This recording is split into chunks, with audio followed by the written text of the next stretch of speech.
Bonjour, j'espère que vous allez bien. Je suis Héloïse Briand de Miss Maggie's Kitchen et je suis ravie de vous retrouver en ce jeudi férié pour réaliser ensemble une salade de fraises avec des noisettes, de la meringue, de l'eau de fleur d'oranger, enfin que des bonnes choses.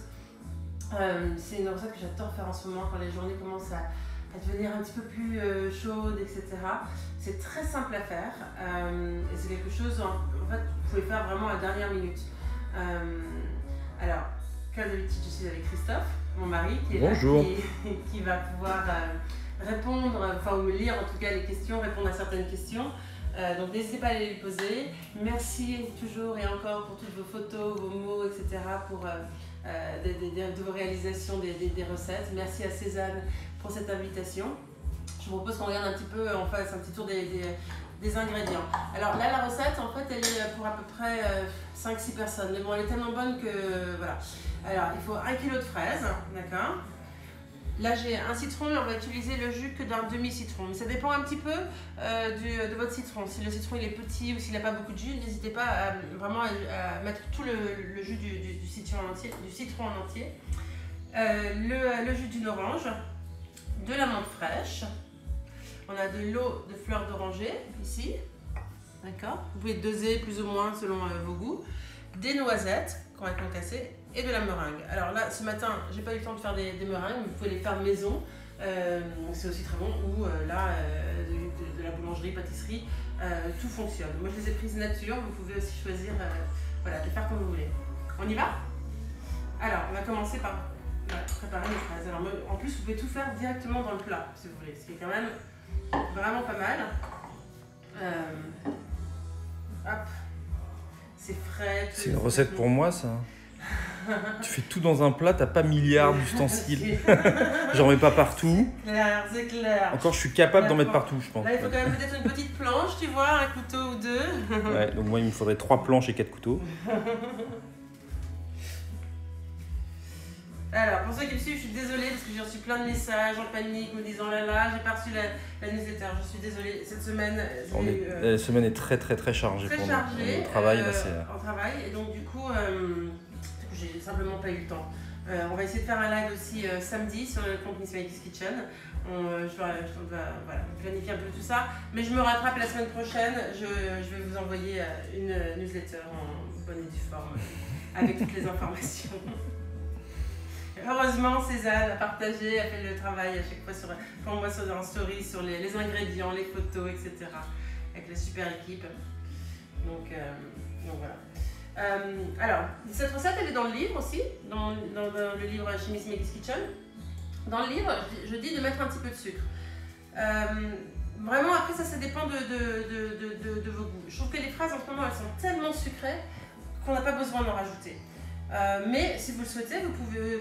Ça dépend un peu des fraises que vous avez. Vous pouvez mettre alors, soit du sucre, soit un petit peu de miel ou du sirop d'érable, enfin quelque chose, voilà, vous pouvez le sucrer un peu plus. Moi, c'est vrai que je le trouve tellement sucré en ce moment que voilà. C'est aussi une recette que vous pouvez, comme d'habitude, adapter selon ce que vous avez à la maison et selon vos souhaits. Pourquoi je ne peux pas utiliser aussi des myrtilles, des framboises. Là, nous, alors on attend près des arbres dans le jardin, on a la chance d'avoir des arbres centenaires immenses, et au pied de ces arbres poussent dans cette période des toutes petites fraises des bois, mais délicieuses. Donc ce serait voilà, là elles ne sont pas encore mûres, mais pourquoi pas ajouter des fraises des bois. Vous pouvez aussi décider de le faire à un autre moment de l'année, à mon avis avec des figues, c'est très bon aussi. Là cet été avec des pêches et des abricots. Vous pouvez mixer si vous voulez changer avec les couleurs, etc. Pourquoi pas mettre je sais pas, peut-être des nectarines, donc bien jaunes, avec des pêches blanches. Enfin voilà, vous pouvez aussi vous amuser avec les saveurs, les textures et les couleurs. Alors, petite question, il y a Lily Figari qui te dit rien à voir, mais dans le livre, tu cites citron Meyer. Oui, alors c'est un citron qu'on trouve surtout. Enfin, c'est une variété. Une variété, merci. J'ai plus mes mots. Une variété de citron qu'on trouve de temps en temps. Alors en France, c'est vrai qu'on les trouve plus souvent aux États-Unis, j'en trouve beaucoup. Mais ils sont plus doux. Ils sont plus dodus, un peu plus ronds et très juteux et plus doux. En fait, ils sont un petit peu, je trouve qu'ils ressemblent quand même. Alors, pas dans le goût du tout, hein, mais dans la forme, tout en restant un petit peu jaune et en penchant vers l'orange, un petit peu vers un peu le pamplemousse, un peu Alors, je vais peut-être pas tout faire là aujourd'hui parce que ça va faire beaucoup et puis les garçons aiment bien les manger aussi sans rien. Mais je vais déjà faire la moitié. Ouais, gros succès sur l'accord robe fraise. Hein, quand même. Ah oui, vous avez vu le travail que je fais à chaque fois. C'est une robe Cézanne d'il y a 2 ans que j'adore. En fait, à chaque fois que je la porte, je me sens bien dedans. Elle est agréable, elle n'a pas besoin de réfléchir. En plus, je veux dire, le secret de cette robe, elle a voyagé avec nous quand on était au Sénégal, etc., en Floride. C'est qu'elle ne se froisse pas, donc c'est vachement bien pour quand on veut barouder et en même temps avoir une petite robe à mettre, qu'on n'a pas de fer pour repasser sa robe ou autre. Hop, voilà, donc elle est magique. Il y a Claire C2 qui dit: je viens d'enfourner ma pavlova avec YouTube et hop, je vous retrouve ici. Ah bah c'est super, c'est super. Ça peut être très bon d'ailleurs, cette salade pour accompagner la pavlova, ça peut être c'est une bonne idée. Ça peut être un truc pas mal du tout. C'est tellement bon. Puis en plus du coup là, il ne faudra pas, si vous allez accompagner, je veux dire, ne rajoutez pas la meringue, parce que vous l'avez déjà avec la pavlova, mais du coup ça ferait avoir comme une petite salade comme ça, un petit peu avec de croquants de noisettes, c'est très très bon. Alors, moi je vais m'arrêter là pour nos fraises. Ah bah tiens, je vais quand même garder la planche. Voilà. Alors, là je vais mettre le jus de citron. Maintenant j'ai vu que tout le monde avait adopté ce presse-agrumes manuel. J'ai reçu plein de photos de personnes qui l'ont acheté, qui l'ont commandé. Hop. Moi je vais mettre qu'un demi parce que là il y en a déjà pas mal dedans. À chaque fois en fait, on mélange un petit peu pour que ça recouvre bien le tout. Si vous la faites en avance, ou si vous préparez du moins les fraises en avance, je vous recommande de vous arrêter au moment où vous aurez mis juste le jus de citron, d'orange et l'eau de fleur d'oranger. Et de mettre ça au frais, comme ça ça reste, voilà, ça sera meilleur à la dégustation. Et à la dernière minute, d'ajouter la meringue, les noisettes et la menthe. Comme ça, tout ça restera très frais, très croquant. Sinon, la meringue va un peu fondre, avec les jus, la noisette va devenir un peu plus molle. Donc c'est un conseil d'ami. Dis-moi. Alors, la fameuse question: où achète-t-on ce presse-agrumes sur internet? Vous pouvez en trouver, je pense. Je pense que je vais en lancer un. Là, si vous mettez sur Google, si vous mettez presse-agrumes manuel, vous allez voir qu'il y en a plein qui apparaissent. Alors, celui-ci, quand ils sont jaunes, moi je l'ai acheté aux États-Unis il y a longtemps, mais celui-ci, quand ils sont jaunes, c'est pour les citrons. Il existe en vert, un peu plus petit pour les citrons verts, et en orange pour les oranges. Parce que c'est vrai que du coup ça rentre pas. Maintenant il est très pratique en effet parce que surtout avec les citrons, vous voyez, comme il y a les petits trous, les jus passent, mais tout ce qui est les pépins, les grains de... Il y a Paul Bruce qui te dit: I don't understand a thing but I'm loving this, perfect for this hot weather. Thank you. Welcome, where are you? Where are you located? Let us know, and if you need any translations, send me a message to Miss Maggie's Kitchen, either on Instagram or if you go on my website, you'll find my email address, and I'll be happy to translate the recipe for you. In the UK. Ah, super. How's the weather in the UK? Hot as well, huh?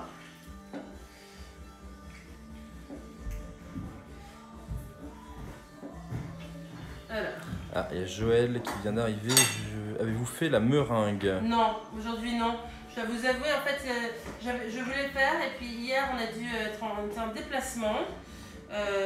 Christophe pour le travail et du coup moi pour voir une amie. Et donc du coup j'ai pas du tout eu le temps. Donc c'est on est rentré assez tard, ouais. On l'a fait. Donc on peut faire, en fait vraiment, et à chaque fois, c'est la même chose que ce soit pour les lasagnes végétariennes. Quand ça sera vraiment la période des tomates, on fera une sauce tomate ensemble, etc. Aussi, parce que je trouve que c'est bien de la faire. Mais quand c'est pas la période des produits, enfin c'est pas la saison des produits ou que vous n'avez pas le temps de faire des choses, tout comme pour la tarte courgette avec le pesto, si vous n'avez pas le temps de faire le pesto, vous achetez un très bon pesto. Pour les lasagnes végétariennes, vous n'avez pas le temps de faire la sauce tomate ou c'est pas la période des tomates, vous achetez une très bonne sauce tomate. J'ai fait avec ce que j'ai trouvé en jour férié, mais voilà, il faut savoir aussi pas se mettre la pression de tout faire tout le temps. D'accord, on a aussi d'autres vies et donc voilà. Si ça vous fait plaisir de le faire, vous avez le temps de le faire, vous le faites. Si vous n'avez pas le temps, on peut trouver des raccourcis qui fonctionnent tout aussi bien. Alors là, je mets tout mon jus de mon orange. Je mets un peu de pulpe aussi, je trouve que ça ajoute toujours un petit peu. Hop. Voilà.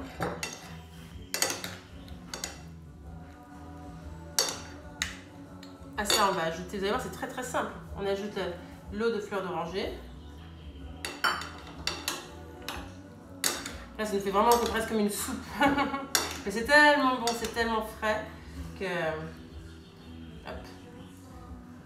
Pour ça, là, par exemple, si vous devez la servir même vers 13h30, 14h, moi je la mettrais au frais, tel quel, pour que voilà, les jus se marient bien ensemble. Vous allez voir qu'avec le jus de citron, du coup les sucres aussi de la fraise vont un petit peu sortir. Enfin tout ça, ça se mélange et c'est divin. Vous arrêtez là et juste avant de servir, vous allez concasser vos noisettes. Alors nous on va tout faire ensemble aujourd'hui. Hein. Alors, vous avez déjà vu, si vous m'avez déjà vu faire, ma façon de concasser les noisettes quand on n'a pas envie d'utiliser un robot, parce qu'on peut, mais voilà. Hop, un torchon propre. Oui, dis-moi. Vas-y. Donc Joël te pose une question. Si je veux la faire, est-ce que c'est la même recette que pour la pavlova, pour la meringue? Alors, c'est la même base. Je pense qu'il faut ajouter un peu plus de sucre. Et il faut la laisser plus longtemps. Pour qu'elle soit plus croquante au milieu, au cœur, c'est ça? Et plus voilà. Ouais. Moi, j'ajoute du sucre pour que ça soit... Parce que la meringue, j'aime bien pour le coup quand ça colle un petit peu à l'intérieur. Et donc, du coup, je mets plus de sucre. Et ensuite, les meringues, vous pouvez aussi rajouter des choses dedans. Du chocolat, des noisettes. Alors, il y a Amy qui te demande What is the liquid that you just added in the syrup? Is that a syrup? Orange blossom water. Et pouvez-vous... Pardon, je vois rien en fait avec le texte et la lumière. Vous conseillez une bonne marque d'eau de fleur d'oranger? D'eau de fleur d'oranger. Alors en fait, moi pour tout vous dire, habituellement, avant, j'ai des amis qui m'ont envoyé de Tunisie ou une amie qui m'a ramené d'ailleurs, mais là, en ce moment, je pense que Maison Alep en fait une eau de fleur d'oranger qui est pas mal. Vous pouvez commander sur internet, je sais qu'ils vous l'envoient, donc Maison Alep. Voilà, c'est à peu près ça. Et si vous n'avez vraiment pas le choix, vous pouvez toujours utiliser celle qu'on trouve en supermarché de Bainé et alors c'est un arôme, c'est pas l'eau de fleur d'oranger, mais qui fonctionne quand même très bien. Hop. Donc là, je les ai concassés un peu grossièrement. Il y en a que je mets comme ça et que je vais mélanger pour que ce soit vraiment partout dans la petite soupe salade là. J'adore cette période de l'année avec tous ces desserts frais et légers. On va faire la même chose avec la meringue. Donc la meringue d'ailleurs c'est tout simple. C'est un peu gros mais sinon on fait des morceaux un peu irréguliers. Hop.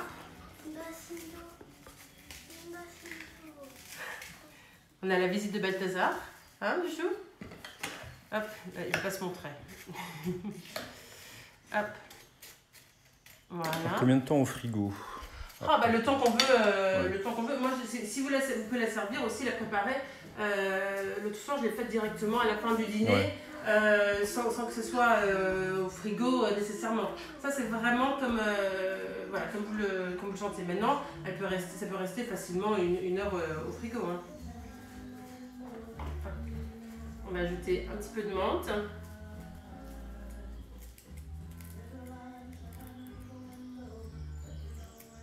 Hop. Et ça aussi, c'est pareil. Je trouve que la menthe, c'est bien de l'ajouter juste avant de servir. Parce qu'après, forcément, avec les jus, etc., elle se fane un peu, quoi, sinon.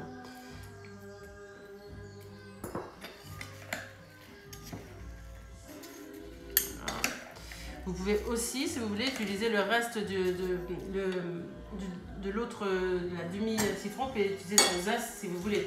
Moi, je trouve que ça suffit comme ça, il y a déjà pas mal de saveurs, mais essayez tel que vous souhaitez faire. Et meringue à la dernière minute, ouais. Ouais, que tu fais en règle générale. Ça fond. Et c'est pour ça que là, je vous dis, en plus, les fraises sont très sucrées, c'est pour ça que je n'ajoute pas de sucre là, parce que entre ça, plus la meringue qu'on met dedans, ça fait quand même aussi pas mal de sucre. Donc dans le livre, je le dis, mais bon, après, sentez-vous libre, encore une fois, de faire. Et je vais rajouter un peu de meringue par-dessus. C'est dommage que vous n'ayez pas les odeurs quand même, parce que c'est assez dingue.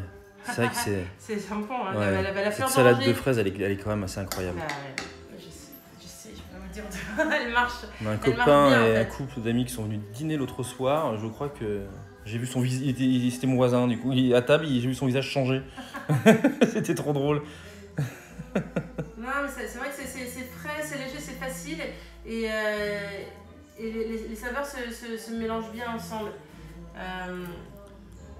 Alors intéressant parce qu'on avait un autre copain qui était là qui nous a dit ah mais si on mettait un petit peu de poivre dessus, parce que c'est vrai qu'avec la fraise souvent si vous mettez une salade de fraises basilic poivre c'est très très bon, mais en fait là le poivre a complètement éteint le goût de la fleur d'oranger.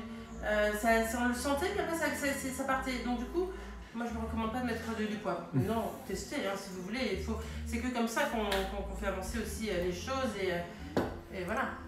Et voilà, on a notre salade de fraises, noisettes, meringues, citron, orange, fleurs d'oranger, menthe. Et elle est prête, on est prêt à passer à table, c'est prêt pour le dessert. Si vous voulez, vous pouvez aussi décider de, pourquoi pas, la servir avec un très bon sorbet.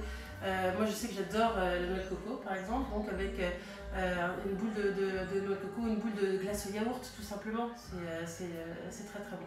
Voilà, j'espère que vous avez tous envie de faire cette salade et que ça vous a donné faim. Est-ce que vous avez des questions? Quelle variété de fraises, pardon? Alors moi je regarde souvent les plus belles, mais qui sont françaises. Hein. En plus Christophe, lui, sa famille était dans les fraises et ses grands-parents. Mes grands-parents, ouais. Ses grands-parents. Donc j'essaie vraiment de faire en sorte qu'elles soient locales, mais c'est surtout les sucrées les plus belles. Moi j'aime pas trop quand elles sont trop grosses, je trouve que du coup il y a plus d'eau dedans. Je préfère quand elles sont un peu moyennes quoi. Donc après, faites-vous plaisir. Non mais voilà. Donc, alors, est-ce qu'on peut remplacer la meringue par les biscuits roses de Reims? Ouais, j'ai peur qu'ils fondent très très vite dedans, alors que la meringue garde quand même un petit peu plus de... Pourquoi pas essayer avec les biscuits. Vous pouvez tout essayer, vous pouvez essayer aussi avec d'autres types de biscuits, avec du spéculoos émietté ou autre. Enfin voilà, je pense qu'il vous pouvez l'adapter selon vos besoins. Pourquoi pas essayer d'en faire une salade aussi avec à l'automne, plus avec des poires et des pommes, et justement du spéculoos, un petit peu de cannelle. Enfin, il y a plein de choses en fait.